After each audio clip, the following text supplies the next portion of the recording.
Hello,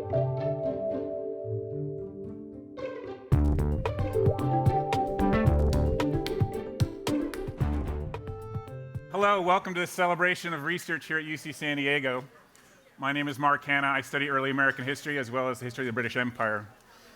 Here I teach courses on surveys of early American history as well as the golden age of piracy and the age of sail.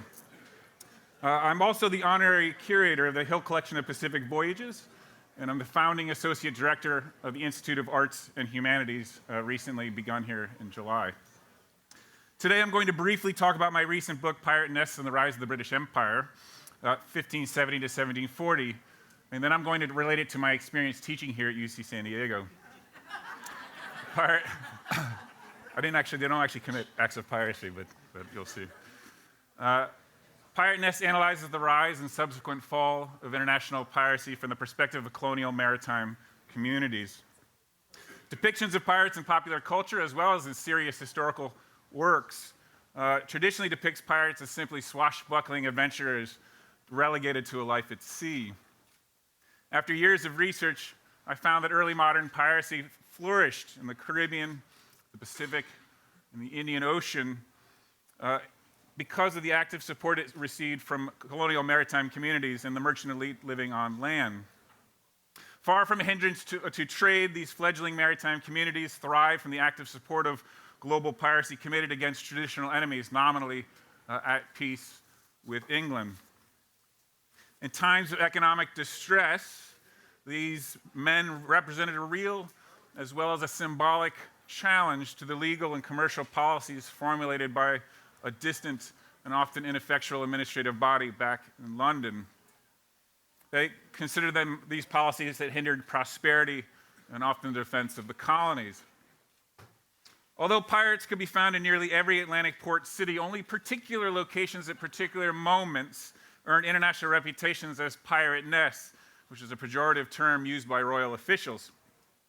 Many of the most notorious pirates began their careers in these ports, while many others settled down there to become respected members of the local elite. So by focusing on the relationship of high seas marauding with landed communities, we have to rethink everything we thought we knew about piracy during its golden age, which is roughly 1570 to 1740. More importantly, this connection forces us to rethink how we imagine maritime history as a largely deep-sea project. And of course, it's very appropriate to be here in Birch Aquarium, people who study the deep sea.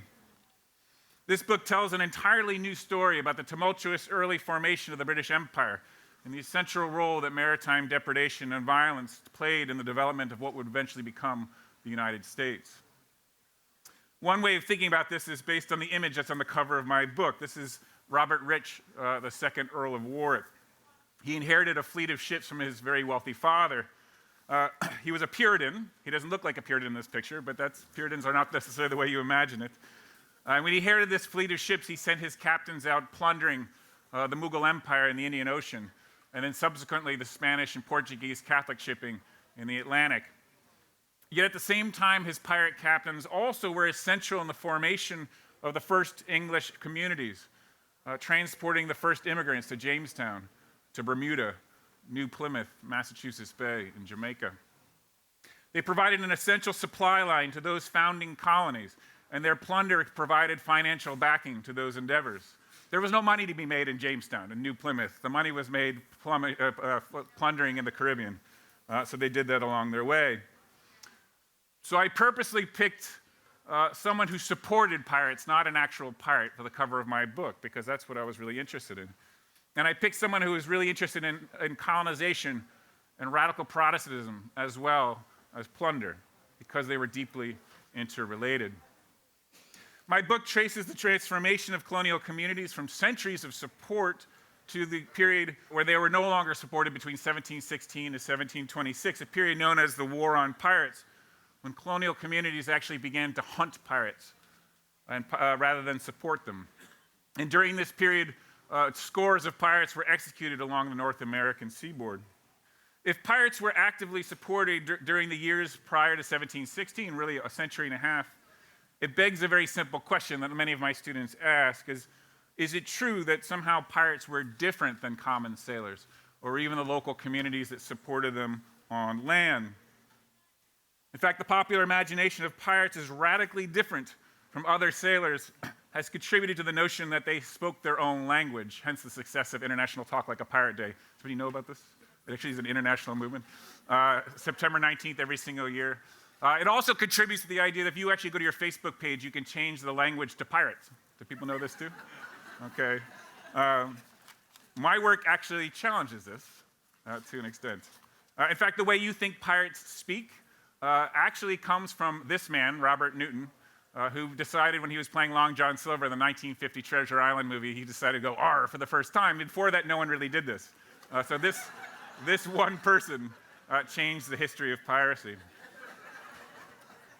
So from the period before 1716, it actually makes more sense to describe someone as a sailor who had committed an act of piracy in a long and complicated and varied career rather than a static image of a pirate, right? Because people ask me all the time, do pirates look like this, speak like this? Instead, think of it, piracy as an act in a long, complex career. Another way of thinking about this is imagine a child stealing candy, at age 12, and they're caught by their parents, and they're embarrassed and they're punished. But then they go on to live a nice, fruitful life. They go through adulthood without ever committing an act of theft again. It'd be ludicrous to look at that person and call them a thief, right? And imagine if this person grows up, gets a PhD, and becomes a well-known historian. You'd rather call them a professor and rather than an actual criminal. And this is true of piracy. People committed acts of piracy among a long spectrum of behaviors. So certainly there were a number of wild captains of legendary status who would never consider legitimate commerce as a way of life. But there were far more who hoped to settle down on land and at least receive a pardon, which in fact was remarkably common. One pirate even married the daughter of the governor of Pennsylvania.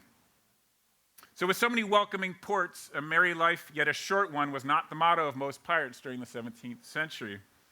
My book is based on archival research performed throughout the United States, Great Britain, as well as Bermuda, and much of that research was performed with the generous help of UC San Diego and the Academic Senate.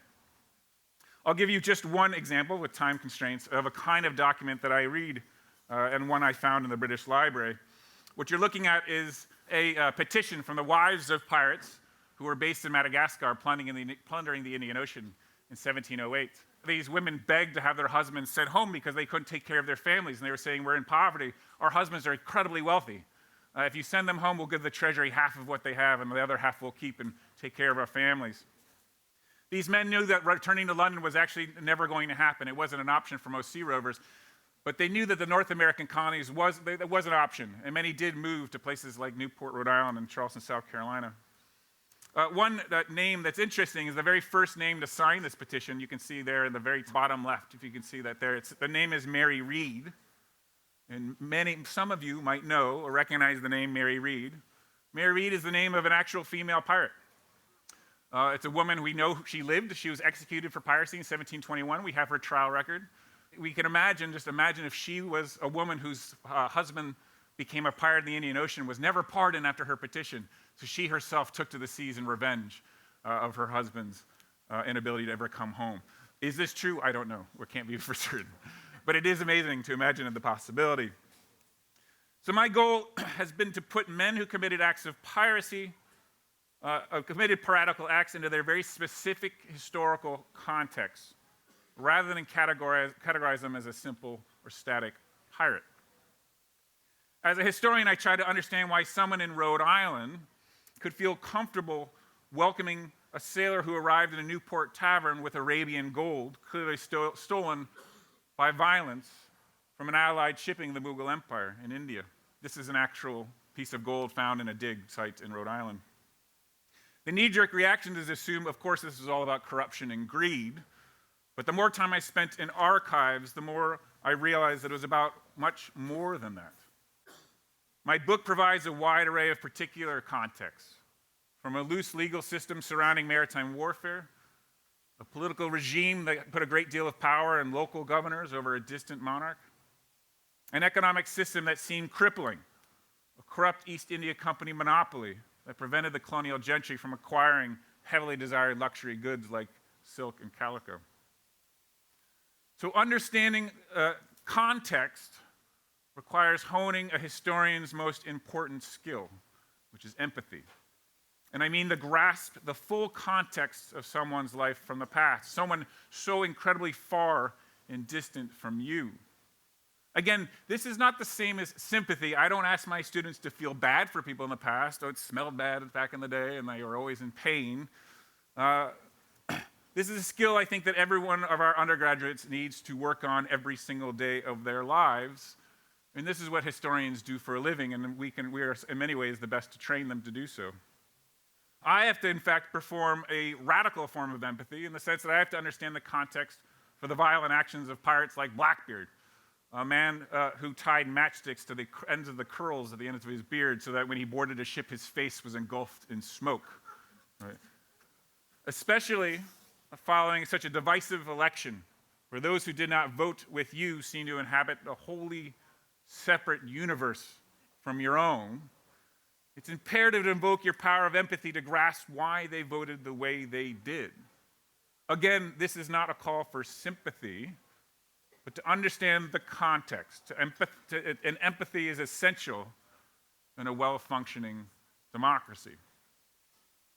In my courses, I have my students work on their ability to empathize with those in the past by trying to construct their own histories based on original documents and sources from the past. History is in part the story that we tell based on the evidence we have available to us. I tell my students to come with what I call willful naivete. And what I mean by that is they have so many preconceptions about the history of piracy, what piracy is all about, what pirates look like, and I say, erase everything, start fresh, and then you're going to go into the archive, and you're going to read the original documents, and then you are going to become historians, and you're going to make history, and you're going to describe what we know about pirates based on the history that you construct. UCSD is uniquely situated to do this kind of tactile experience because we happen to have one of the greatest collections of original documents on the history of piracy in our special collections library. And many of these are part of the Hill Collection of Pacific Voyages, where I am the curator. Linda Clausen, who is here, over in the corner, put your hand up real quick, Linda. Linda Clausen, who is here, and her team of diligent librarians help my students find and work with documents so they themselves can make history.